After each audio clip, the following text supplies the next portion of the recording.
Hi viewers, ഞാൻ നിങ്ങളുടെ പൗർണമി. ഇന്ന് നമ്മൾ നോക്കാൻ പോകുന്നത് കുഞ്ഞുങ്ങളുടെ ആദ്യത്തെ 3 മാസത്തിലെ ഡെവലപ്മെൻറ്റൽ മൈൽ സ്റ്റോൺസിനെ കുറിച്ചിട്ടാണ്. അപ്പോൾ ഇതിൽ ഞാൻ പറയാൻ പോകുന്നതൊക്കെ തന്നെ എൻ്റെ മോളെ അവളുടെ നിയോനാറ്റോളജിസ്റ്റിൻ്റെ അടുത്ത് കൊണ്ടുപോകുമ്പോഴത്തേക്ക് ചോദിക്കുന്ന കാര്യങ്ങളാണ് കേട്ടോ. ആദ്യത്തെ മാസം പോയപ്പോഴത്തേക്ക് ഇതൊക്കെ ചെയ്യുന്നുണ്ടോ എന്ന് ചോദിച്ചു.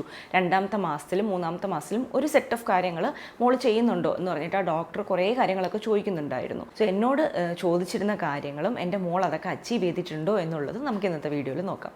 ഇതിൽ ആദ്യത്തെ കാര്യം എന്ന് പറയുന്നത് ഫസ്റ്റ് മന്തിൽ, അതായത് ജനിക്കുന്ന ദിവസം മുതൽ ആദ്യത്തെ മാസം തീരുന്നതിനുള്ളിൽ സംഭവിക്കുന്ന കുറച്ച് കാര്യങ്ങളെന്ന് വെച്ചാൽ മിക്കപ്പോഴും ഉറക്കമായിരിക്കും.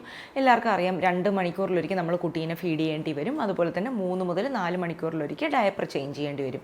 കഴുത്തിനൊട്ടും തന്നെ ഒരു കൺട്രോൾ ഉണ്ടാവില്ല. നമ്മളപ്പം ഹോൾഡ് ചെയ്യുമ്പോഴൊക്കെ കഴുത്തിന് നല്ല സപ്പോർട്ട് കൊടുത്തിട്ട് വേണം പിടിക്കാനായിട്ട്, അല്ലെങ്കിൽ ഇതിങ്ങനെ പുറകോട്ടങ്ങ് പോകും. പിന്നെ അവരുടെ കാഴ്ചശക്തി എന്ന് പറയുന്നതും ഏതാണ്ട് ഒരു 20 മുതൽ 30 സെൻറ്റിമീറ്റർ ദൂരെ വരെ അവർക്ക് കാണാൻ പറ്റത്തുള്ളൂ. അതിനപ്പുറം ഉള്ളതൊക്കെ ഭയങ്കര ബ്ലേർഡ് ആയിട്ടുള്ളൊരു വിഷൻ ആയിരിക്കും. അപ്പം നമ്മളെ അവർക്ക് മനസ്സിലാകണം എന്നുണ്ടെങ്കിൽ അവരുടെ ഫേസിനടുത്ത് പോയിട്ട് നിൽക്കണം, എങ്കിൽ മാത്രമേ നമ്മുടെ ഫേസിൻ്റെ ഫീച്ചേഴ്സ് പോലും അവർക്ക് കാണാൻ പറ്റത്തുള്ളൂ. പക്ഷേ ഈ കുട്ടികൾക്ക് നല്ല കേൾവിശക്തി ഉണ്ടായിരിക്കും. കേൾവിശക്തി ഫുള്ളായിട്ട് അപ്പം തന്നെ ഡെവലപ്പ് ആയിട്ടുണ്ടാവും. അതുകൊണ്ട് ചെറിയ സൗണ്ടിനാണെങ്കിൽ പോലും അവർ റിയാക്ട് ചെയ്യും. അപ്പോൾ എൻ്റെ മോൾ എങ്ങനെയായിരുന്നു എന്ന് വെച്ചാൽ ഡോറ് ലോക്ക് ചെയ്യുന്ന സൗണ്ടൊക്കെ കേൾക്കുമ്പോൾ തന്നെ ഭയങ്കരമായിട്ട് ഇങ്ങനെ ഞെട്ടുമായിരുന്നു.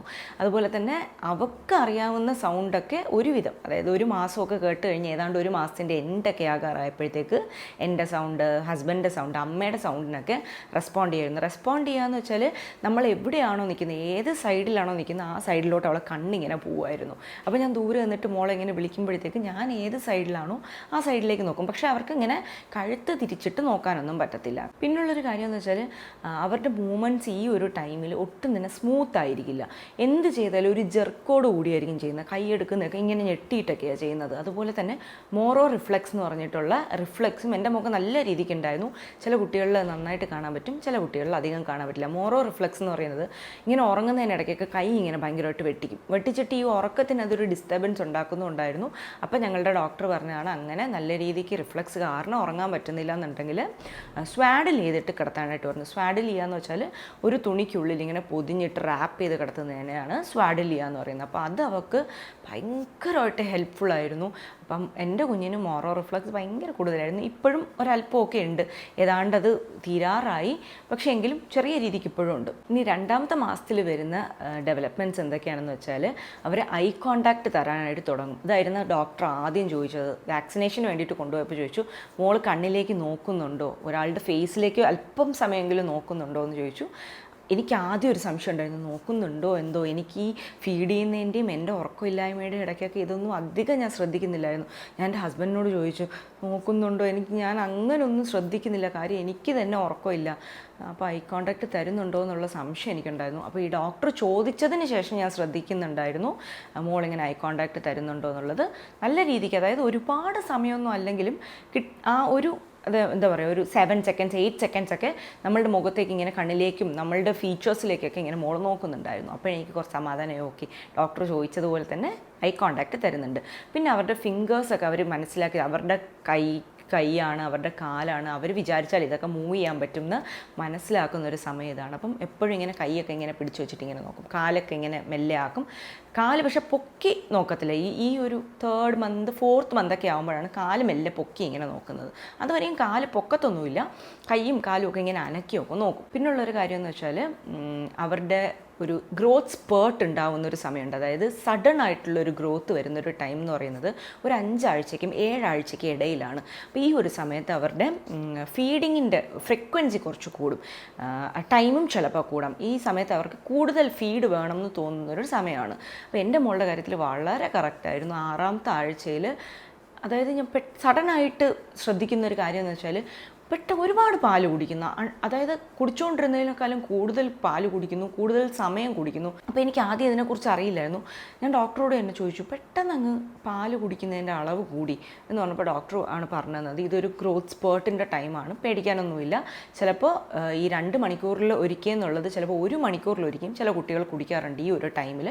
അത് കഴിയുമ്പോഴത്തേക്ക് അത് മെല്ലെ അങ്ങ് മാറും എന്ന് പറഞ്ഞു. അതും വളരെ കറക്റ്റായിരുന്നു. ടമ്മി ടൈമൊക്കെ ചെയ്യുമ്പോഴത്തേക്ക് മെല്ലെ കഴുത്തൊക്കെ പൊക്കി തുടങ്ങും. തുടങ്ങും.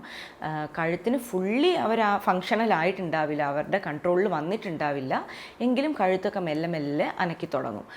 പിന്നുള്ളൊരു കാര്യം എന്ന് വെച്ചാൽ മുഖത്ത് നോക്കി ചിരിക്കാനൊക്കെ തുടങ്ങും. ഇത് മോള് ചെയ്തത് 2ാമത്തെ മാസത്തിൻ്റെ ഏതാണ്ട് എൻഡാകാറായപ്പോഴാണ്. ഉറക്കത്തിലൊക്കെ ചിരിക്കുമെന്നല്ലാതെ എൻ്റെ മുഖത്ത് നോക്കി ചിരിക്കുന്നതൊക്കെ 2ാമത്തെ മാസത്തിൻ്റെ തുടക്കത്തിലൊന്നും ചെയ്യുന്നില്ലായിരുന്നു. 2ാമത്തെ മാസം ഏതാണ്ട് തീരാറായപ്പോഴത്തേക്ക് മുഖത്തൊക്കെ നോക്കി ചിരിക്കാൻ തുടങ്ങി. പിന്നെ ഞാൻ മുന്നേ പറഞ്ഞതുപോലെ ഭയങ്കരമായിട്ട് ജെർക്കി ആയിട്ടുള്ള മൂവ്മെൻറ്റ്സ് ഒക്കെ മാറിയിട്ട് ഇച്ചിരി സ്മൂത്ത് ആകാനായിട്ട് തുടങ്ങി. നമ്മളൊക്കെ മൂവ് ചെയ്യില്ലേ, കൈ മൂവ് ചെയ്യുന്ന രീതിക്കൊക്കെ മൂവ് ചെയ്യാനായിട്ട് തുടങ്ങി. മറ്റേത് അങ്ങനെയല്ല, ഇങ്ങനെ വെട്ടിച്ചിട്ടാണ് മൂവ് ചെയ്തുകൊണ്ടിരുന്നത്. അതൊക്കെ മാറി. പിന്നുള്ളതെന്ന് വെച്ചാൽ ചെറിയ ചെറിയ സൗണ്ട്സ് ഒക്കെ ഉണ്ടാക്കാനായിട്ട് തുടങ്ങി. അതുവരെ സൈലൻ്റ് ആയിരിക്കും, കരയുക മാത്രമേ ചെയ്യത്തുള്ളൂ. അത് കഴിയുമ്പോഴത്തേക്ക് ചെറുതായിട്ട് കൂവുക, പിന്നെ ചിരിക്കുമ്പോൾ ചെറിയ സൗണ്ട് വരിക, അങ്ങനെയൊക്കെ കുഞ്ഞു കുഞ്ഞു സൗണ്ടൊക്കെ ഉണ്ടാക്കാനായിട്ട് തുടങ്ങി. പിന്നെ ഡോക്ടർ ചോദിച്ചൊരു കാര്യം എന്ന് വെച്ചാൽ കാല് വെച്ചിട്ട് ചവിട്ടുന്നൊക്കെ ഉണ്ടോ, കാല് നല്ലോണം മൂവ് ചെയ്യുന്നുണ്ടോ എന്ന് ചോദിച്ചു. ആക്ച്വലി അത് മാത്രമേ ഉള്ളൂ. അത് ജനിച്ച സമയം മുതൽ എൻ്റെ മോൾ അങ്ങനെയായിരുന്നു. ഞങ്ങൾ സൈക്ലിസ്റ്റ് എന്നാണ് കളിയാക്കുന്നത്. കാലിങ്ങനെ അനങ്ങിക്കൊണ്ടിരിക്കും. ഇപ്പോഴും അങ്ങനെ തന്നെയാണ്. നമ്മൾ കാലിങ്ങനെ ഒന്ന് പൊതിഞ്ഞു കൊടുത്ത് കൈക്കുള്ളിൽ പിടിച്ചിട്ടില്ല എന്നുണ്ടെങ്കിൽ നല്ല ചവിട്ട് കിട്ടും. അപ്പം അത് ആദ്യം തന്നെ എനിക്ക് അറിയായിരുന്നു, മോൾ നല്ല രീതിക്ക് കാലനക്കുന്നുണ്ടായിരുന്നു. അപ്പോൾ അതിനെക്കുറിച്ച് ഞാൻ ഒട്ടും വറീഡ് ആവേണ്ടി വന്നില്ല.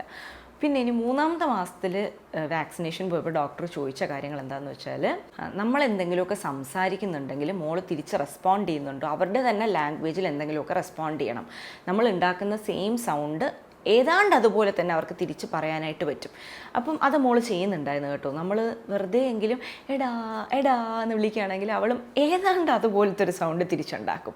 അവളുടെ പേര് പറയുകയാണെങ്കിൽ തന്നെ ആ ഇഷ എന്നാണ് വീട്ടിൽ വിളിക്കുന്നത്, ഇഷയുടെ ഷാ മാത്രം അവൾ തിരിച്ചുണ്ടാക്കാനായിട്ട് ശ്രമിക്കും. സോ അങ്ങനെയൊക്കെ ആയിരുന്നു അവളുടെ കാര്യത്തിൽ. അവൾ മാക്സിമം അവളുടെ ലാംഗ്വേജിൽ തന്നെ നമ്മളോട് സംസാരിക്കാനൊക്കെ ശ്രമിക്കുന്നുണ്ടായിരുന്നു 3ാമത്തെ മാസത്തിൽ. പിന്നുള്ളൊരു കാര്യം എന്ന് വെച്ചാൽ ഡോക്ടർ ചെക്ക് ചെയ്ത 1-2 കാര്യങ്ങൾ, കഴുത്ത് നല്ലോണം ഉറച്ചിട്ടുണ്ടോ എന്ന് നോക്കി. അപ്പോൾ ഈ ഒരു സമയമാകുമ്പോഴത്തേക്ക് കഴുത്തിന് നല്ലപോലെ അവളുടെ കൺട്രോളിൽ ആ മൂവ്മെൻറ്റ്സ് വന്നിട്ടുണ്ടാവണം. സോ മോള് കുഴപ്പമൊന്നുമില്ലായിരുന്നു, കഴുത്തൊക്കെ ഒരുവിധം നല്ലോണം ഉറച്ചിട്ടുണ്ടെങ്കിലും ചെറിയൊരു ഹെഡിന് ചെറിയൊരു ഇങ്ങനെയുള്ളൊരു മൂവ്മെൻറ്റ് ഉണ്ടാവും. എത്ര തന്നെ കഴുത്ത് ഉറച്ചിട്ടുണ്ടെങ്കിലും ഒരു 6 months വരെ കുട്ടികളിൽ നമുക്കത് കാണാനായിട്ട് പറ്റും. എൻ്റെ മോൾക്ക് ഇപ്പോഴും ചെറിയ രീതിക്കുണ്ട്, എങ്കിലും ആ സമയത്ത് തന്നെ കഴുത്തൊക്കെ ഉറച്ചു എന്ന് ഡോക്ടർ നോക്കിയിട്ട് പറഞ്ഞു. പിന്നെ പതപ്പെന്ന് പറയില്ലേ, ഇവിടെ ഒരു ചെറിയൊരു സോഫ്റ്റ് സ്പോട്ട് ഉണ്ടാവും, ഇവിടെ ഒരു ചെറിയൊരു കുഞ്ഞൊരു കുഴി പോലെ ഉണ്ടാവും. ഇങ്ങനെ പതപ്പെന്നാണ് ഇവിടെയൊക്കെ പറയുക അതിന്. അപ്പോൾ ഈ ഫ്രണ്ടിലുള്ള ഈ സ്പോട്ട് അടയാനായിട്ട് കുറച്ച് കാലം പിടിക്കും, പക്ഷേ പുറകിലുള്ളത് 3 മാസമാകുമ്പോൾ ക്ലോസ് ആയിട്ടുണ്ടാവണം. അപ്പോൾ ഡോക്ടർ അത് ചെക്ക് ചെയ്തു, ബാക്കിലുള്ള പതപ്പ് അടഞ്ഞിട്ടുണ്ടോ എന്ന് നോക്കി, അടഞ്ഞിട്ടുണ്ട് എന്ന് പറഞ്ഞു. സോ അതൊക്കെ നോർമലായിരുന്നു. പിന്നെ ഡോക്ടർ ചോദിച്ചത് എന്താണെന്ന് വെച്ചാൽ, ഒരു സാധനം എന്തെങ്കിലും ഒരു കളിപ്പാട്ടോ കളർഫുൾ ആയിട്ടുള്ള ഒരു ഐറ്റമോ അല്ലെങ്കിൽ സൗണ്ട് ഉണ്ടാക്കുന്ന ഒരു കളിപ്പാട്ടോ കാണിക്കുകയാണെങ്കിൽ കുറച്ച് സമയം അതിലേക്ക് അവളുടെ ശ്രദ്ധ നിൽക്കുന്നുണ്ടോ എന്ന് ചോദിച്ചു. ശ്രദ്ധ നിൽക്കുന്നുണ്ടായിരുന്നു ആദ്യമൊന്നും. അതായത് 3ാമത്തെ മാസത്തിൻ്റെ സ്റ്റാർട്ടിങ്ങിലൊന്നും അങ്ങനെയൊന്നും അല്ലായിരുന്നു. അവളുടെ സൈഡിലൊക്കെ ഇങ്ങനെ കിലുക്കിയൊക്കെ കേൾപ്പിച്ചാലും നോക്കും എന്നല്ലാണ്ട് ഒരുപാട് സമയം നമുക്ക് ആ ശ്രദ്ധ പിടിച്ച് നിർത്താനൊന്നും പറ്റത്തില്ലായിരുന്നു. പക്ഷേ 3ാമത്തെ മാസത്തിൻ്റെ അവസാനമൊക്കെ ആയപ്പോഴത്തേക്ക് അവൾ നല്ലോണം തന്നെ ശ്രദ്ധിക്കാൻ തുടങ്ങി. അപ്പോഴത്തേക്ക് ഞങ്ങൾ ഈ ഫ്ലാഷ് കാർഡ്സ് ഒക്കെ വാങ്ങിയിട്ട് കാണിക്കാനൊക്കെ തുടങ്ങി. അതൊക്കെ ശ്രദ്ധിക്കുന്നുണ്ടായിരുന്നു. പിന്നുള്ളൊരു ഡിഫറൻസ് എന്തായിരുന്നു 2ാമത്തെ മാസത്തെ വെച്ച് നോക്കുമ്പോൾ എന്ന് വെച്ചാൽ, ആദ്യമൊക്കെ ചെറിയൊരു ചിരി മാത്രമേ നമുക്ക് കിട്ടത്തുള്ളായിരുന്നു.